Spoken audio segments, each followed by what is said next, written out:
only Christmas if the mummers are not here. Granny would say as she'd knit in her chair.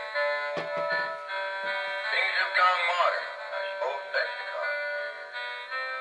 Christmas not like it was.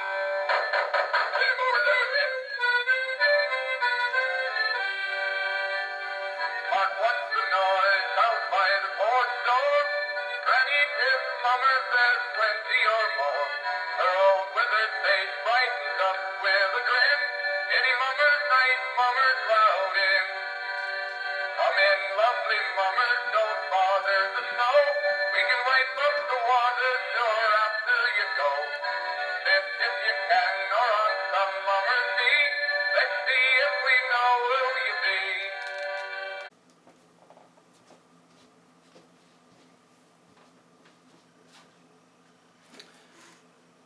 Good evening, folks, and welcome to day 5 of my beer advent calendar. Anybody who has been following me the last couple of days, basically I bought this beast of a box. Contains 24 beer for each day of Advent. So basically each day I'm just going to pop up the door and see what beer I have. I don't know which beer I'm going to get each day. However, the beers in the box are labeled on the side, so that gives me a basic idea of what to expect. I just don't know when I'm going to get them. Anybody who follows my review previous to this advent calendar, normally I talk a little bit about the beer, a little bit about the brewery. However, because I don't know exactly what I'm going to be getting each day, I can't really do that. So other than that, what I've been doing is I have a app.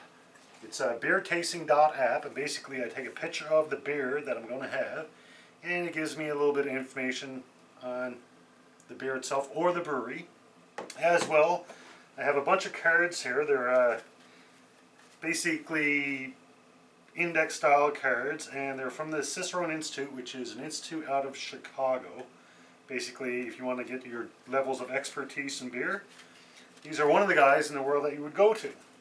So these are just basically a study guide for people taking the exams, and it gives a little brief about different styles of beer. So hopefully I can get it there, but it depends on what the beer is. So let's find day 5. Alright. So fun is trying to find the numbers. Let's see, 7, 8, 9, day 5, right here. Punch it out. Let's see what weight we have today. I'm going to put it so I can read the side of the box, so that gives me a basic idea. Alright, so I'll zoom in so you can see the beer at the same time I'm seeing it. Actually, you're going to get to read it before I do. I'm not sure how well you can read it. Alright, I'm going to zoom out so I can read it, get an idea of what I'm drinking. I'll read the can, read the box, and then we'll go to the app and the cue cards, and as well I'm going to taste it. Okay, so this is totally in German, so I have no idea. I think the name of the brewery is Kress Bayrisch Zwickel. Probably bastardizing that, so I'm sorry. It's 1818, so I'm assuming that's when the brewery started. I'm pretty sure it's unfiltered from what I'm seeing there. And once again, ingredients: water, barley, and hops. Basic ingredients. All the beers on the box go by way of the purity laws of Germany.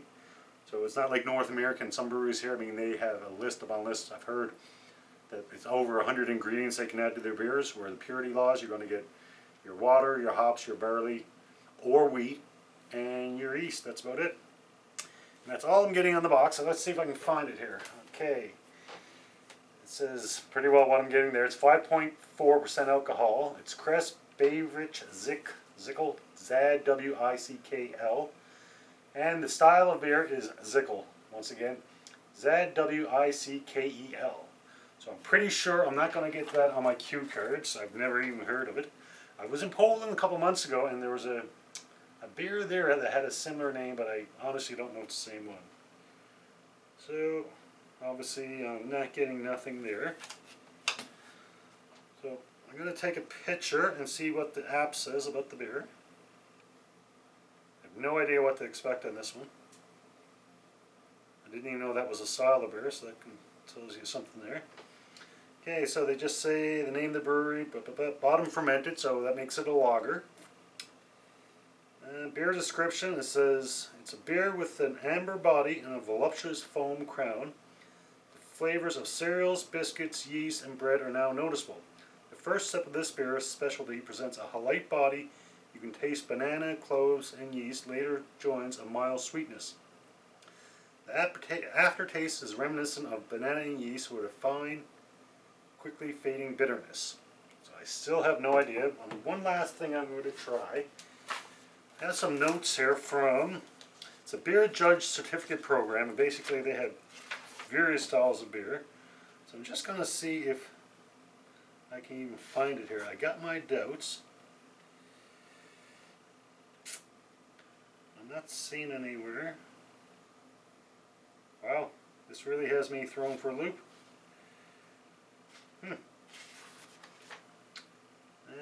Sorry about this, folks, but I have no idea what I'm getting here, so I'm hoping I can get an idea before I crack it open. But I'm starting to have my doubts, very much so. Alright, so my next option is I'm going to Google it just to see what I can find, if anything. I'm just going to, the beer type. Like I said, I know it's a lager just because it's bottom fermented, as opposed to ales, which are top fermented. That's basically just tells you how the yeast works when making the beer. And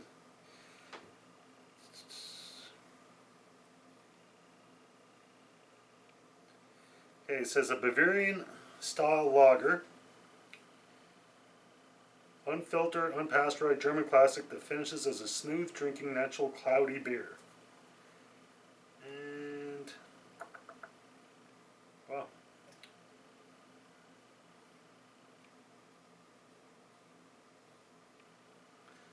Alright, so let's just pour it up and see where we go.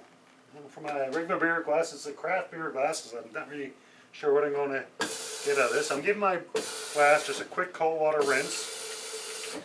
Cool down the glass, get rid of any dust that might be in the glass. A little bit of extra cleaning.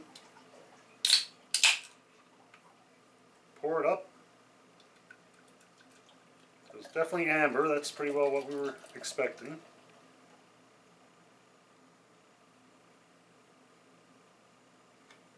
A little bit of head there, substantial, not overly substantial, but a nice bit of head.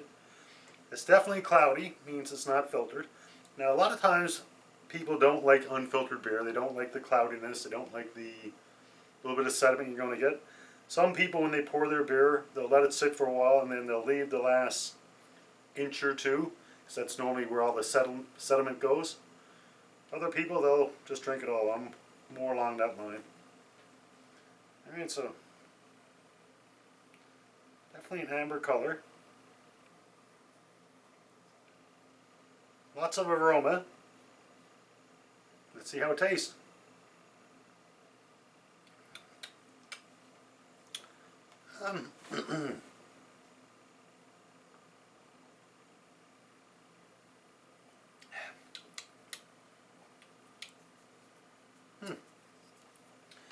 It's I wouldn't say light. What they said, it's not over like a lot of body type thing. Amber body. They say a light body, but I'd be, to me, be kind of more medium. With that being said, if I didn't know what this was and somebody gave it to me in glass, looking at it and even possibly tasting, once again, I'm no beer expert, but I've tried quite a few beers, especially last year with these reviews. I would look at this and taste this and think it was a Märzen, a German Märzen, not the Austrian style that I had last night. The few Märzens I've had, and I haven't had many, this is what it reminds me of. The same color and almost the same taste.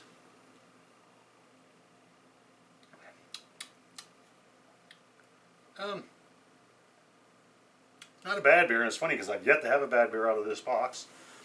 It's not a beer that I think I would go to on a regular basis. With that being said, I wouldn't hesitate to have one if somebody gave one to me, or I was in a bar and I wanted to try something different. Give it a rating, that's the tricky part now. And it's funny because, like as I said, I haven't had a bad beer here yet. still got lots more to go. I mean, it's only day 5 out of 24. My rating system, again, for anybody who hasn't watched previous videos, a 1 is a drain port. Don't like it, not going to finish it. Excuse me. A 2 is,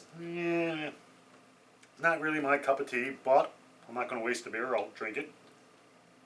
A 3 is a good beer, a 4 is a very good beer, and a 5 is the beer is from heaven. So to give this one a rating,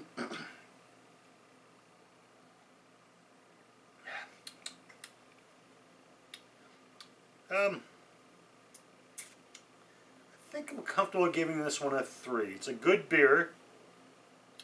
I wouldn't hesitate to have another one, as I already said, but I don't think I'd go out of my way to get one, but that being said. So I think a 3 is pretty good. So there you go, folks. That's my rating for the Kress Bayrisch Zwickel. It's unfiltered and, according to what I've read on Google, unpasteurized. I don't know if that's the case with this one. I'm just seeing if there's anything else there that might catch my attention. It's a German beer, we know that. No, that's about it. So I think I'm comfortable giving it a 3. It's a good beer, but you know, I wouldn't hesitate to have another. I definitely enjoy it, but it's not something I'd go out of my way for. So there you go, folks. That's my rating for day 5 of my Advent calendar. Join me tomorrow night, and we'll see what delight we have then. Until next beer, as always, enjoy responsibly. Cheers. Oh, folks, I'm back again just to follow up on this beer. I actually did a little bit of research, and the beer itself, Zwickel, it also goes by another name, Keller beer. I'm actually going to read what I got from my Oxford Companion to Beer. Basically, this is a library, or sorry, this is the Bible for anybody who's a beer expert. They said Keller beer, which is literally cellar beer, is unfiltered, unpasteurized, very yeasty, malty lager from Franconia in central Bavaria, where it is still a summer favorite in local beer gardens. It is usually drunk out of earthenware mugs rather than glasses. An authentic Keller beer should be strongly flavored with aromatic hops and brewed to a Marzen strength of about 5 to 5.3 alcohol by volume. More often than not, a Keller beer is deep amber in color, perhaps with a reddish tinge as a result of a good portion of slightly caramelized malt in the grain bill. If brewed true to style, a Keller beer has very little effervescence because traditionally it was matured in wooden casks, and they give a word there which says it literally means unbunged, with the yeast still active. As the yeast fermented, the remaining sugars in the beer and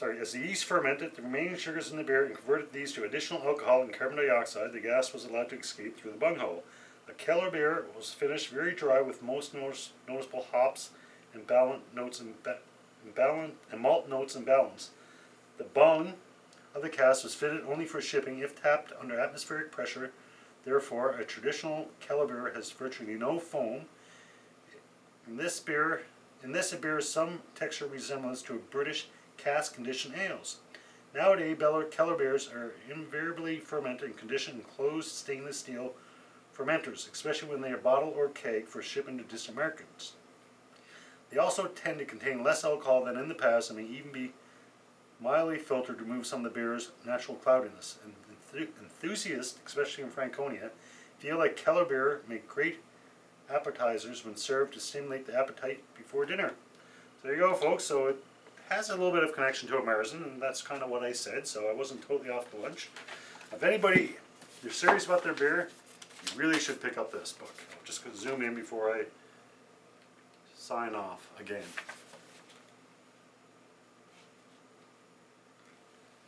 There you go, folks.